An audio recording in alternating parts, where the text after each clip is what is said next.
আল্লাহ পাক রব্বুল আলামিন আমাদের হিদায়াতের জন্য নবী পাঠিয়েছেন। পূর্বেকার জামানার যত উম্মত ছিল তারা অনেকে নিজের নবীকেও গ্রহণ করে নাই, আবার অনেক উম্মত নিজের নবীকে গ্রহণ করেছে, কিন্তু আমার আপনার নবীকে তারা গ্রহণ করে নাই শত্রুতাবশত। আমি মুসা আলাইহিস সালাতু ওয়াস সালামকে মানি, কিন্তু মুহাম্মদকে মানতে পারবো না। আমি ঈসা আলাইহিস সালাতু ওয়াস সালামকে মানি, কিন্তু মুহাম্মদুর রাসূলুল্লাহকে মানতে পারবো না। এইরকম শত্রুতা পোষণ করার কারণে আল্লাহ রাব্বুল আলামিন তাদেরকে ধ্বংস করেছেন। কিন্তু আমাদের নবী জনাবে মুহাম্মদুর রাসূলুল্লাহ সাল্লাল্লাহু আলাইহি ওয়াসাল্লাম আল্লাহ পাক রব্বুল আলামিনের কাছে 4টা বিষয় দোয়া করেছিলেন। তার ভিতরে একটা দোয়া ছিল এই দোয়া, ওগো আল্লাহ, আমার উম্মতেরা দুনিয়ার ভিতরে গুনাহ করবে, অপরাধ করবে, আপনি পূর্বেকার উম্মতদেরকে গুনাহ করার কারণে ধ্বংস করে দিয়েছেন। আপনার কাছে আমার অনুরোধ হলো, আমার উম্মত যদি গুনাহ করে আপনি সাথে সাথে ধ্বংস করবেন না। দেখেন কওমে আদ, কওমে লূত, এদেরকে তো আল্লাহ ধ্বংস করে দিয়েছেন, কি বলেন, দিয়েছেন না? ওদের ক্ষমতা তো আমাদের থেকে কম না। কওমে সামুদ, বড় বড় পাহাড় থেকে বড় বড় পাথর 2 হাতে 2টা ধরে বাড়ি দিত, সমান হয়ে যেত, ওইটা দিয়ে ঘর নির্মাণ করত। তাল গাছের মতো এক একটা মানুষ ছিল, খেজুর গাছের মতো মানুষ। আল্লাহ বলেন ওদেরকে যখন ধ্বংস করেছি,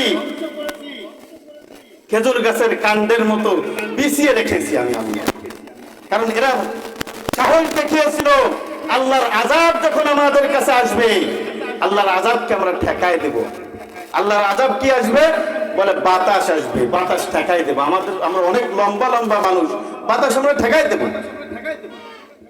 আল্লাহ রাব্বুল আলামিন বলেন, এ আমার বান্দারা, আমি আল্লাহ তোদেরকে ক্ষমতা দিয়েছি, আমি আল্লাহ তোদেরকে শক্তি দান করেছি, কিন্তু তাই বলে বিষয়টা এরকম না যে আমি আল্লাহর আযাবকেও তোমরা ঠেকায় দিবা।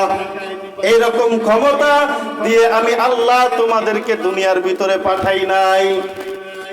আল্লাহর আযাবকে ঠেকাই দিবা এইরকম ক্ষমতা দিয়ে তো আমি আল্লাহ তোমাদেরকে দুনিয়ায় পাঠাই নাই।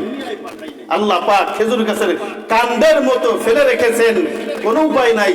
আল্লাহর আযাবের সামনে আমরা সকলেই দুর্বল। ওই রকম পাওয়ারফুল, ক্ষমতাশীল উম্মতকে আল্লাহ রাব্বুল আলামিন ধ্বংস করে দিয়েছেন। চিন্তা করে দেখেন, আমাকে আপনাকে ধ্বংস করতে আল্লাহ পাকের এক মুহূর্ত সময় লাগবে না। এরপর আল্লাহ পাক রব্বুল আলামিন কেন আমাদেরকে ধ্বংস করেন না? আল্লাহর নবী বলেন, আল্লাহ, আমার উম্মত যদি কোনো ভুল করে, আমার উম্মত যদি কোনো গুনার কাজ করে, আমার উম্মত যদি কোনো অপরাধ করে, আপনি সাথে সাথে ধ্বংস করে দিবেন না। তায়েফের ময়দানে আল্লাহর নবী জনাবে মুহাম্মদুর রাসূলুল্লাহ সাল্লাল্লাহু আলাইহি ওয়াসাল্লাম দাওয়াত দিতে গিয়েছেন। আল্লাহর নবীকে কাফেররা এত পরিমাণে মেরেছে, আল্লাহর নবীর শরীর দিয়ে রক্ত ঝরেছে।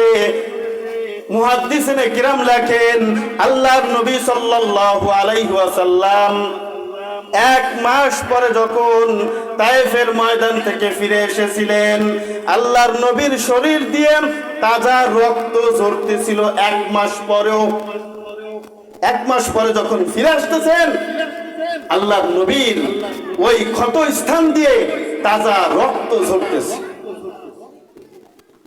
আল্লাহর নবী জনাবে মুহাম্মদুর রাসূলুল্লাহর কাছে এসে পাহাড় পরিচালনাকারী ফেরেশতা এসে বলে, আল্লাহর নবী, আমাদের কাজ হলো পাহাড়কে আমরা যা বলবো পাহাড় তাই করবেন। আল্লাহ রাব্বুল আলামিন আপনার কাছে আমাদেরকে পাঠিয়েছেন, আপনি যদি অনুমতি দেন তাহলে 2 দিকের পাহাড়ের চাপ দিয়ে এই তায়েফবাসীদেরকে আমরা ধ্বংস করে দিব। আল্লাহর নবী ডাক দিয়ে বললেন, ভাই ফেরেশতা, এই তায়েফবাসী লোক বোঝে নাই, এই কারণে তারা আমার শরীর থেকে রক্ত ঝরিয়েছে। বাস্তবেই যদি এরা বুঝতো তাহলে আমার শরীর থেকে এরা রক্ত ঝরাইতো না। সুতরাং এদেরকে তোমরা সুযোগ দাও যাতে করে এরা তওবা করে আল্লাহ রাব্বুল আলামিনের কাছ থেকে ক্ষমা চেয়ে নিতে পারে। এজন্য আমি যেটা বলেছিলাম, আল্লাহ রাব্বুল আলামিন নবীর ভিতরে আমাদের জন্য উত্তম আদর্শ রেখেছেন।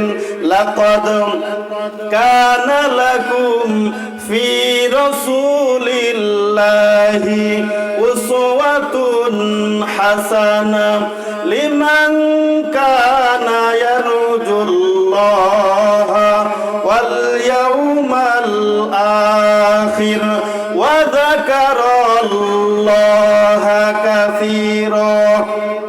নবীর আদর্শ পাবো, তিনটা গুণ আমাদেরকে অর্জন করতে হবে। এক নাম্বার গুণ হলো আমাদেরকে আমি যে ইবাদত করব আল্লাহর সন্তুষ্টি অনুযায়ী করব। আল্লাহর সাথে আমার মুলাকাত করা লাগবে, আল্লাহর সাথে আমাদের সাক্ষাৎ করা লাগবে। দুই নম্বরে কিয়ামত পৃথিবীতে সংঘটিত হবে, এই বিশ্বাস আমার আপনার ভিতরে থাকা লাগবে।